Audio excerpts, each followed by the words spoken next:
Bienvenidos a esta lección, la sexta lección de este curso, el legalismo, el enemigo de la gracia. Y empezaremos con una oración. Oremos. Querido Padre Celestial, manténnos lejos de la hipocresía que caracterizaba la vida espiritual de los fariseos. Más bien, con corazones sinceros y agradecidos, permite que reconozcamos con humildad que nuestra salvación no es cuestión de nuestra bondad, sino de tu gracia. Bendiciones, Y hermano. eso en el nombre de Jesús. Amén. Bienvenidos. ¿Cómo están ustedes? Buenos días a todos. Buenos días. Ujú. Tenemos la lección del día, las palabras de Jesús contra los legalistas. ¿Qué quiere decir Jesús directamente a los legalistas? Y ustedes en su tarea examinaron Mateo 23, que son algunas palabras muy duras, muy fuertes, pero también vamos a ver el corazón de Jesús también llamándoles al arrepentimiento. Dios quiere que todo el mundo sea salvo y que lleguen al conocimiento de la verdad. Los objetivos de la lección son los siguientes. Vamos a analizar las palabras duras de Jesús a los fariseos en Mateo 20. En Mateo 23, también vamos a reconocer y comunicar el peligro del fariseísmo hoy en día. Así que no solo hay o había fariseos en ese entonces, no solo había legalistas en ese entonces, los hay hoy en día. De hecho, vamos a reconocer el fariseo dentro de nosotros también. Y finalmente vamos a usar Juan 15 para describir la vida cristiana. Describir la vida cristiana. ¿Alguna pregunta hasta aquí? Bienvenidos a los que están llegando.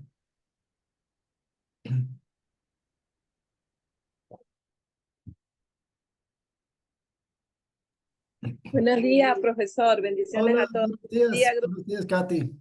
buenos días. Edwin, buenos días. ¿Quién es más? William, buenos Buenos días. días a todos. Bendiciones. José, buenos días. Ujú. Bien. Ahora, Mateo 23. Jesús denunció los maestros de la ley y los fariseos. ¿Por qué los llama hipócritas? ¿Por qué los llama hipócritas? ¿Qué dicen ustedes? ¿Qué les llamó la atención en ese capítulo? ¿Por qué son hipócritas? Tal vez nos puede decir qué es un hipócrita también.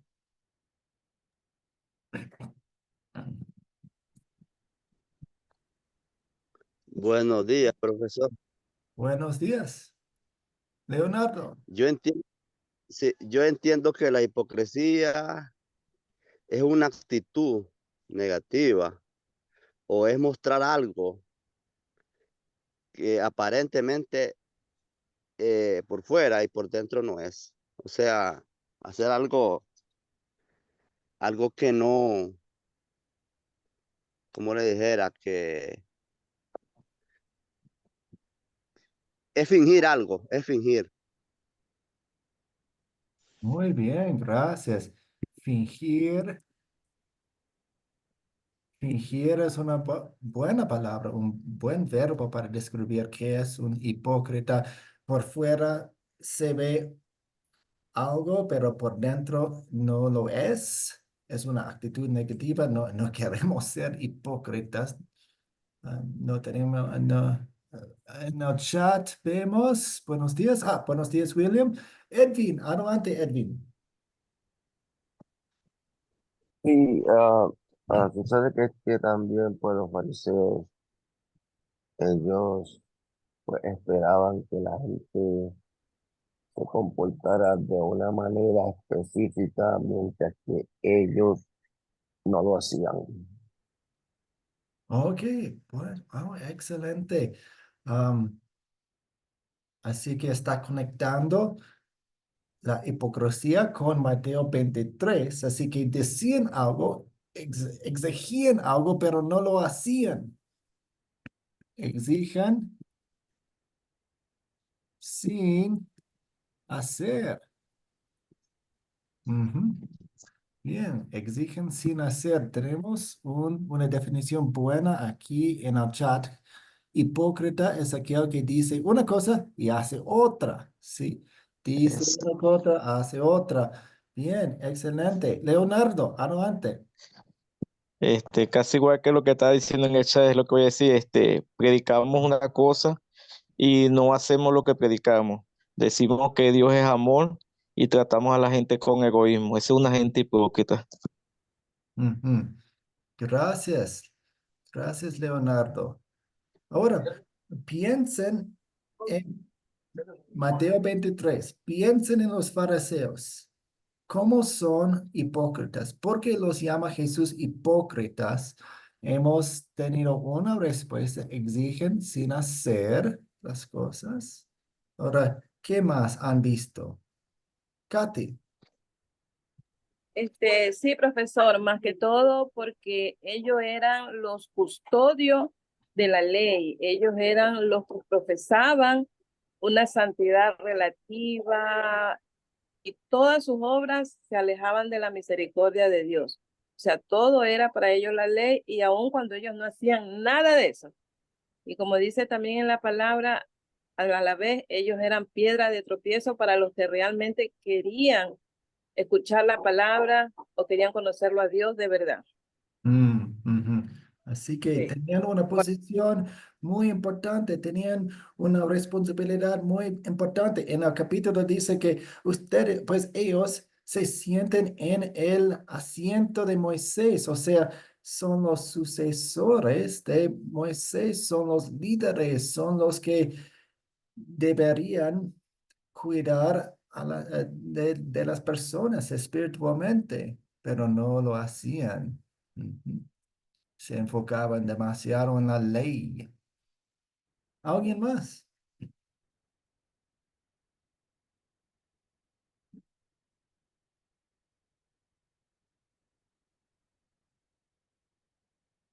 Y ven ustedes, ¿algo más en el chat? Mostrar a los demás algo que no somos ni hacemos. Sí. Ujú. Eso describe a los fariseos también. Ok, vamos a ver los 7 puntos que Jesús comparte con los fariseos y los escribas. Y vamos a ver qué quiere decir. Katy, adelante. Veo su mano digital levantada, tal vez se quedó arriba. Ok, continuamos. Primero, el primer punto. Están fuera del reino de los cielos y impiden que otros entran. Uf, fuerte. No describe lo que queremos ser como cuidadores de almas. No saben entrar en el reino de los cielos y impiden que otros entren. Katy,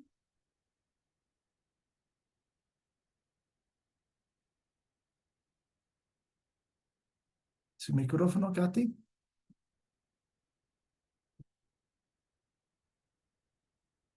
Ok. Hmm.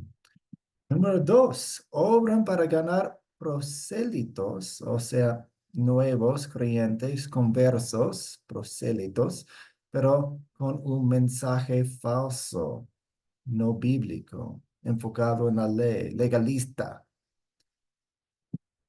Jesús está diciendo que ellos, los fariseos, son así, los legalistas son así. Número 3, son guías ciegos. Deben cuidar de las almas de las personas, pero no saben el camino. Son ciegos, son guías ciegos. Y si un guía ciego guía a un ciego, se caen en el pozo. 4, pagan el diezmo escrupulosamente, pero descuidan asuntos más importantes. Dice, pues tenemos especias aquí en nuestra cocina, vamos a diezmar cada especia, pimienta, canela, todas estas cosas vamos a diezmar, vamos a tomar una parte y darle al templo. Pero no estaban pensando en las cosas grandes de Dios, como la justicia, el amor, la misericordia, cuidar a los demás, a los pobres. Y de hecho, usa una frase aquí que es interesante. ¿Cuál es el significado de cuelan el mosquito, pero se tragan al camello? Es una imagen, es medio chistoso, pero es serio. ¿Qué quiere decir eso? ¿Qué quiere decir eso? Cuelan el mosquito, pero se tragan el camello. Katy. Sí, profesor. Yo más o menos puedo llegar a entender o interpretar que esto se refiere a que los doctores de las leyes en ese tiempo se preocupaban por cosas vanas, por apariencias, obras de apariencia, y no se preocupaban por las cosas espirituales, que eran la misericordia, la empatía hacia el prójimo. Ujú, Cometían atrocidades en nombre de Dios, ujú, según ellos, por cumplir la ley. O sea, descuidaban el tesoro más grande que tiene un creyente o un hacedor de la palabra, que es la misericordia en nuestros corazones de Dios, la empatía para el prójimo.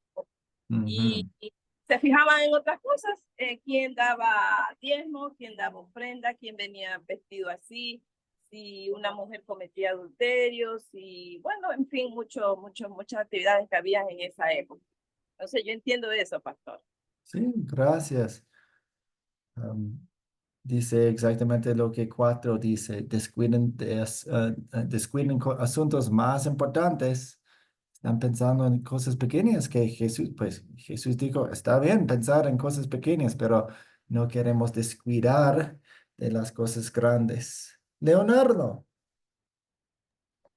Yo hace tiempo con otro pastor de la academia que estamos viendo acá se dijo esa palabra y es que cuelan el agua con un trapo para no agarrar los mosquitos Ujú, y dejan que las cuelan el agua y están pendientes de la escritura, pero no están pendientes de las cosas que van entrando al templo inmundas y las cosas que le entran a ellos también. ujú. Sí, Creo que así era. pensando en la comparación exacta.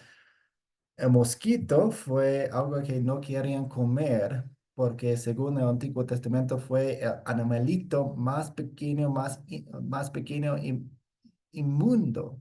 Y eso quiere decir que nosotros seríamos, según la ley del Antiguo Testamento, impuros espiritualmente, ceremonialmente, si comiéramos un mosquito. Así que, ok, vamos a tener mucho cuidado con nuestra leche, con nuestra agua. Vamos a usar un trapo para colar eso, para que no tomemos un mosquito, para que no estemos impuros ceremonialmente. Pero se enfocan tanto en eso que se tragan un camello. Es medio chistoso. Así que se olvidan de las cosas grandes que Dios quiere. ¿Eso ayuda con la comparación? Sí. Ujú.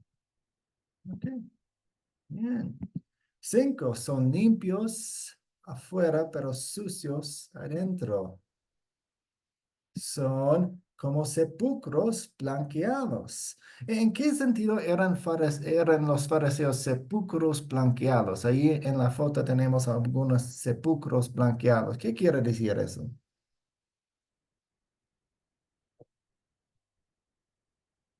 Edwin. Sí, pues lo compara así porque por fuera se ven bien bonitos, pero por dentro, pues los sepulcros están llenos de huesos, muertos completamente. Por fuera ellos estaban con una vestimenta bien lujosa, pero por dentro estaban muertos espiritualmente. Ujú. Sí, Se ven bonitos por fuera, pero hay muerte, huesos por dentro. Ujú. Gracias. Joel Beans. Ok. En el caso de los sepulcros, estuve investigando ayer, ellos pintaban los sepulcros de blanco para que la gente supiera que ahí estaba sepultado alguien. Para Ujú. ellos ceremonialmente, el tener algún contacto con un difunto era contaminarse. Sí. Entonces, por fuera se veía muy bonita el sitio donde estaba enterrada la persona, pero adentro lo que había era un cuerpo putrefacto. Ujú. Entonces, Ujú. igual lo hacían ellos, pues ellos se ponían sus ropas de lujo que utilizaban como sacerdotes y toda esa cuestión, pero lo que llevaba en el corazón era otra cosa. Ujú. No respetaban la palabra, la Torá, que todos los sabbats tenían que leerla por parte de ella. Jesús lo dice, escuchen Ujú. lo que ellos dicen, o sea, créanselo, porque lo que estaban leyendo era la Torá, pero no hagan lo que ellos hacen, que agregaron yo no sé cuántas leyes ceremoniales que ni ellos mismos podían cumplir. Ujú. Esa Ujú. es mi participación. Gracias. Buena explicación. Gracias por darnos la historia y el propósito de blanquear los sepulcros. Exactamente. Gracias. Y finalmente,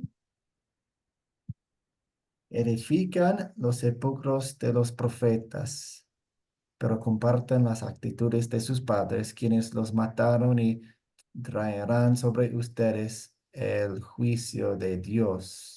¿En qué sentido eran serpientes y generación de víboras?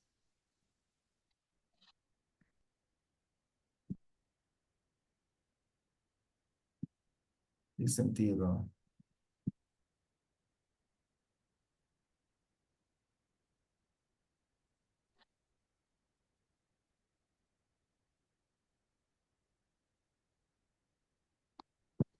Creían que la salvación era por obra y no por la gracia. ¿Ok? Sí.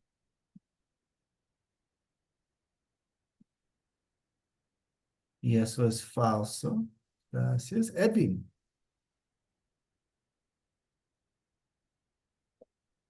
Ok, aquí. Bueno, nuevamente sí, porque como que no había ninguna clase de amor en lo que predicaban, y definitivamente sí, pues claro, predicaban una cosa, hacían otra, pero lo hacían también como con un sentido obligatorio, y, y pues la gente pues se sentían de una manera Ujú, ujú, como obligado, y no querían hacerlo, pues claro, y no respetaban. ujú. Gracias, Edwin. Sí, como en la misma manera que el veneno de una serpiente puede matar al cuerpo, las falsas enseñanzas que ustedes indicaron que enseñaban los fariseos mataban y matan el alma y llevan a la muerte en el infierno. Así que son serpientes y generación de víboras por las falsas enseñanzas que matan, que son veneno espiritual. Tenemos una comparación aquí también. Lucas 12:1 dice, cuídense de la levadura de los fariseos. ¿Qué es la levadura de los fariseos y por qué usan esa comparación? ¿Y por qué necesitamos cuidarnos de la levadura de los fariseos?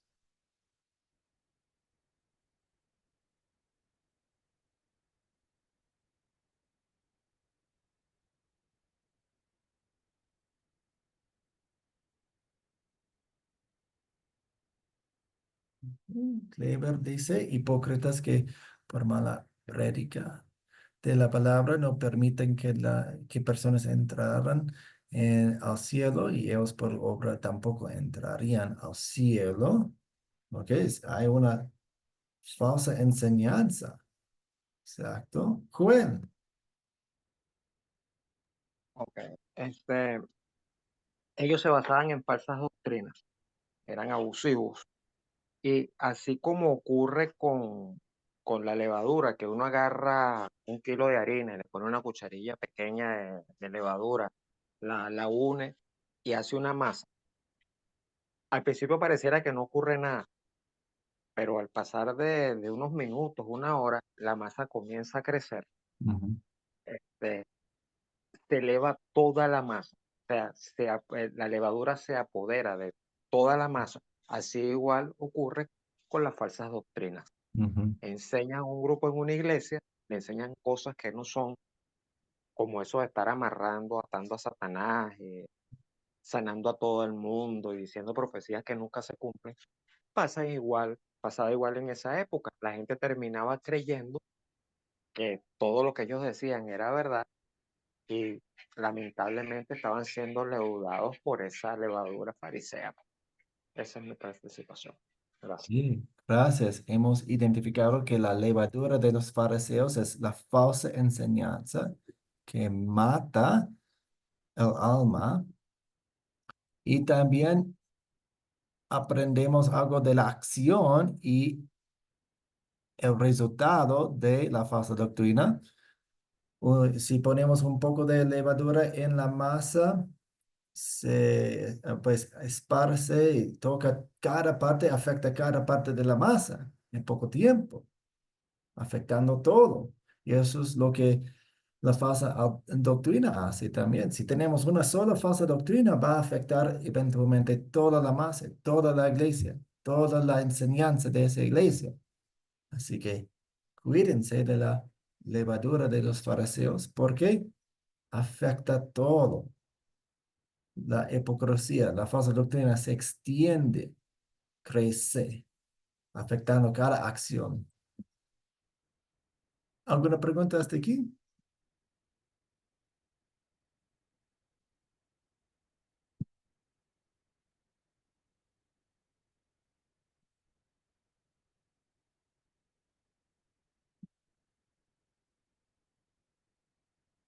Proseguimos. ¿Cuál fue la condenación en general que hizo Jesús a los fariseos? Pues la condenación general es su hipocresía, su falsa doctrina, salvación por las obras, leyes extrabíblicas como si fueran bíblicas, su autojusticia arrogante, eso debe decir justicia. Voy a cambiar eso para la noche. ¿Qué quiere decir autojusticia arrogante? ¿Qué es la autojusticia arrogante? ¿Eso se entiende o cómo podemos explicarla? Su autojusticia arrogante.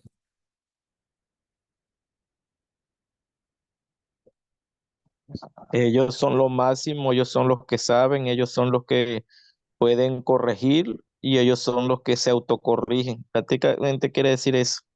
¿Ok? Así que un enfoque en la persona misma. Específicamente, Edwin, adelante. Sí, bueno, que lo que predicaban definitivamente que era por obras Ujú, y que eh, si sabían lo que tenían que hacer ujú, era suficiente, más sin embargo, pues no hacían exactamente, ujú, pero que para llegar a ser, no sé, religioso era por ellos mismos, no era siguiendo la palabra de Dios. ujú, ujú. Sí, gracias. Cuando hablamos acerca de la justicia de Dios, vimos que la justicia es la declaración de inocencia que Dios declara, que Dios nos da. Pero si es autojusticia, es el intento de ganar la aprobación de Dios por nosotros mismos. sin Dios, sin la gracia de Dios. Katy. Sí, profesor, lo que sucede es que, bueno, el término autojusticia yo creo que es aplicable para todo ser humano, de cualquier índole religiosa, lo que sea, porque nos creemos tan justos con nuestras obras más que otros.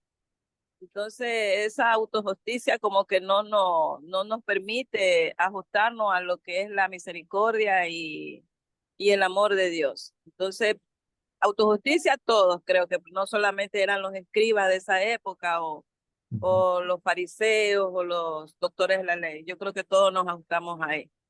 Eso es, profesor. Gracias, Katy. Sí. Y también su efecto en las almas de otros. No solo se condenan ellos mismos, también están llevando a los demás con ellos mismos, con una enseñanza falsa, no bíblica. Seguimos. ¿Hay evangelio en Mateo 23? Sí, hay evangelio. Una buena noticia. Al fin, dice Jesús está con un corazón muy grande, dice Jerusalén, Jerusalén, que matas a los profetas y apedreas a los que son enviados a ti. ¿Cuántas veces quise juntar a tus hijos, como junta la gallina a sus polluelos debajo de sus alas, y no quisiste? Así que es una invitación, todavía está llamándolos, todavía está llamándolos. ¿Alguna pregunta hasta aquí?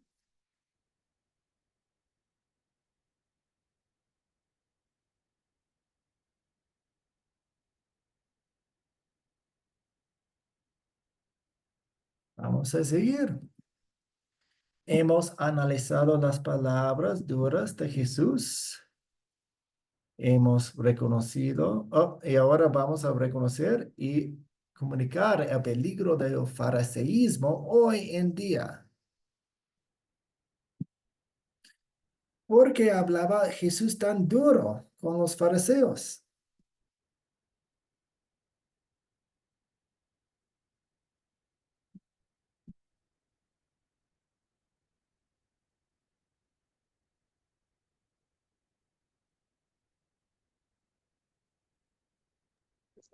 Eso hablan tan duro con los fariseos, pastor, porque ellos tienen que reconocer que estaban en su error. Ellos tenían el control de la palabra porque todos no la tenían. Ellos tenían que reconocer su error que ellos estaban haciendo y no lo aceptaban, porque ellos estaban en una comodidad y no querían que los demás tuvieran ese estatus que ellos tenían. Y entonces ellos pedían las ofrendas, los diezmos y todos los agarraban para ellos. Ujú, Y entonces ellos estaban en muchos errores y el Señor quería que esos errores fueran corregidos y ellos no aceptaban la verdad. ujú. Gracias. ¿Alguien más?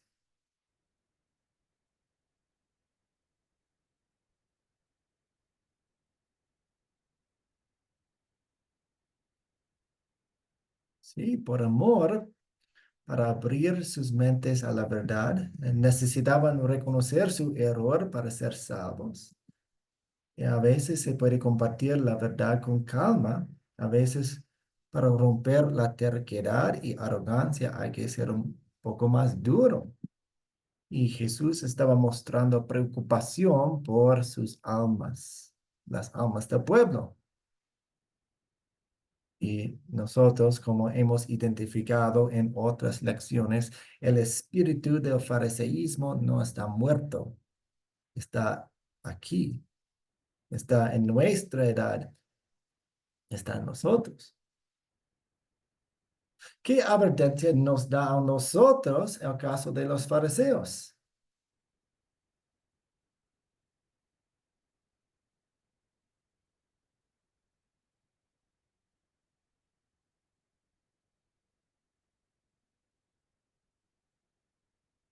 ¿Qué aprendemos nosotros del capítulo 23 de Mateo?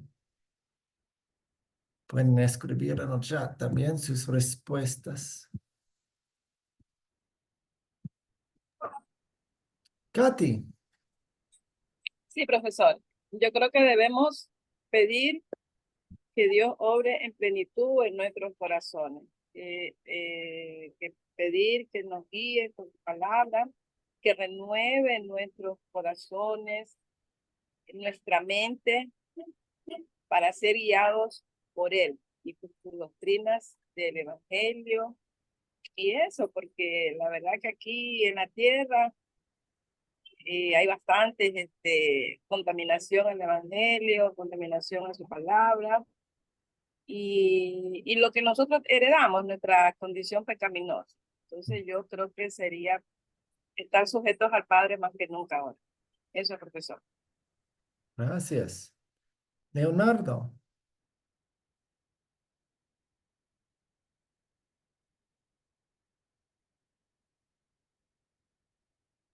Leonardo, su micrófono.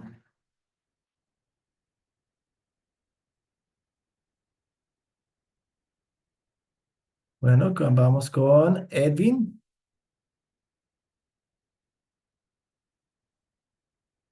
Su micrófono, Edwin. Sí, ok, bien. Sí, bendiciones nuevamente. Pues sí, cuidarnos y pedirle más bien a Dios que nos traiga a conciencia en todo momento de que no es por obra, de no aconsejar a las personas en cuestiones condenatorias y hasta nosotros mismos, porque a veces también es bien difícil, pienso yo, ¿no? De que, ¿verdad? Es buscar discípulos, pero a veces nos olvidamos hasta de los más cercanos y en vez de ir con el amor de la justicia que solamente viene a través de Jesucristo, pues también usamos que es por lo que hacen. Y en realidad no, yo estaba hablando con un compañero vecino que me dice, no, pero es que ir para la iglesia, uno tiene que dejar esto, tiene que dejar aquello, usted no tiene que dejar nada, usted llegue allá. Que la cuestión es que poco a poco, pues Dios trabaja con uno, pero de igual manera, pues estoy pregando con uno de mis hijos y, y recuerdo cuando al principio que yo trataba de hablarle y era un poquito condenador y ahora estamos hablando, nos podemos llevar mucho mejor, llevando la palabra a un nivel de que verdaderamente queda el cambio es Cristo. Uno siembra semillas, pero Jesucristo pues, nos dice siempre que es en amor, no puede ser condenando, porque si uno hace todo y tiene todo el poder, pero no hay amor, de nada sirve. Ujú, Todo eso creo que me lo puedo aplicar hoy día. ujú. Sí, gracias. Muy bien. Oh, Leonardo. Ahora sí tengo señal, se me ha ido la señal, el internet. Bueno, yo creo que este es peligroso porque, pastor, en la iglesia comenzamos a hacer reglas que no podemos ni cumplir y queremos que los demás los cumplan. Nos inclinamos a ciertos pecados que los vemos como chiquiticos y los escondemos. Hacemos cosas que no son adecuadas, nos olvidamos del dolor del prójimo y creemos que nosotros somos lo máximo y no importa a los demás de la congregación. Descuidamos la intimidad con Dios y eso nos convierte en un fariseo. Vamos a la iglesia que nos creemos lo máximo y no hacemos las cosas correctamente. Ujú. Gracias. Gracias. Sí, la hipocresía puede invadir incluso el corazón del cristiano maduro.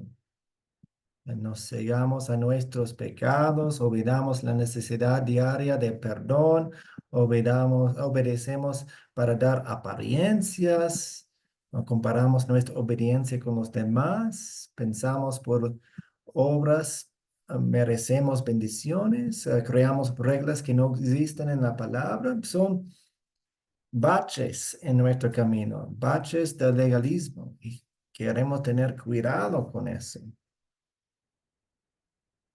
¿Alguna pregunta hasta aquí?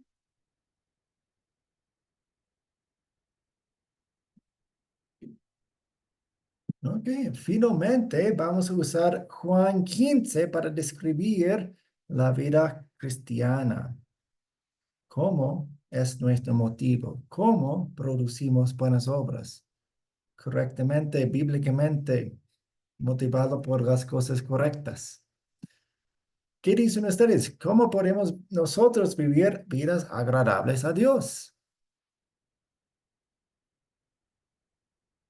Los fariseos intentaban hacer eso, pero se equivocaron.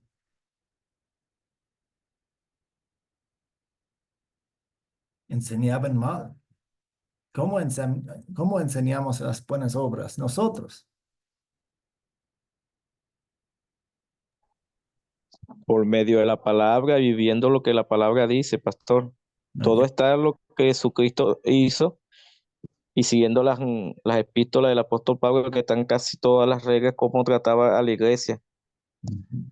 Ok, y queremos estar arraigados en la palabra de Dios. Katy en el chat dice, nuestro maestro es el guía en misericordia y amor al Padre. Por él hay vida y salvación eterna. Bien. Aquí hay un versículo que me gusta. Efesios 2:13 dice, Dios es el que produce en ustedes lo mismo el querer como el hacer por su buena voluntad. Dios obra en nosotros. Por naturaleza, somos espiritualmente muertos. Necesitamos un milagro y lo tenemos en la obra del Espíritu Santo que obra y crece fe en nosotros. Nos hace nuevas criaturas por los medios de gracia, la palabra y los sacramentos. Los medios de gracia en palabra y sacramentos por obra del Espíritu Santo producen en nosotros tanto el querer como el hacer. ¿Alguna pregunta hasta aquí?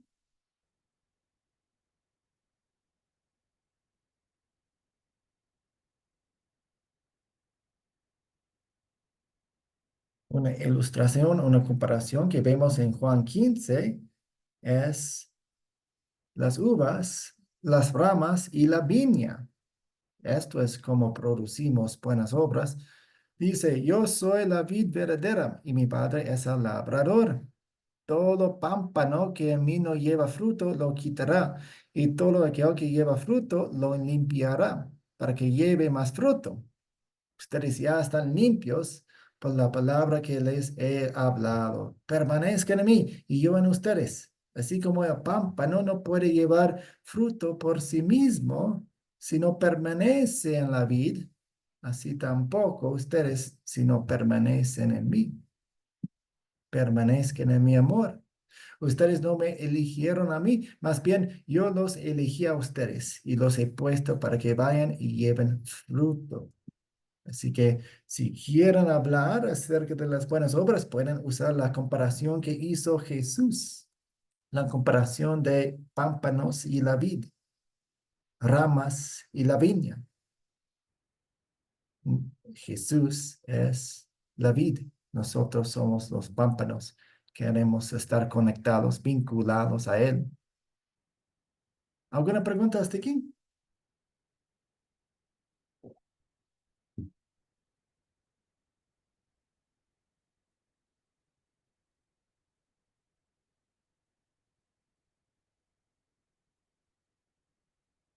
Bueno, para el proyecto final, la pregunta que encontramos de esta lección es la siguiente: ¿por qué hubo tanto conflicto entre Jesús y los fariseos? Hoy en día, ¿quiénes serían los fariseos? Y para el próximo martes voy a compartir, probablemente mañana, la tarea. Es lo mismo, video, lectura bíblica, preguntas. Y vamos a terminar con la bendición. El Señor te bendiga y te guarde, haga el Señor resplandecer su rostro sobre ti y tenga de ti misericordia. Vuelve al Señor su rostro a ti y te conceda la paz. Amén. Amén. Amén, bendiciones para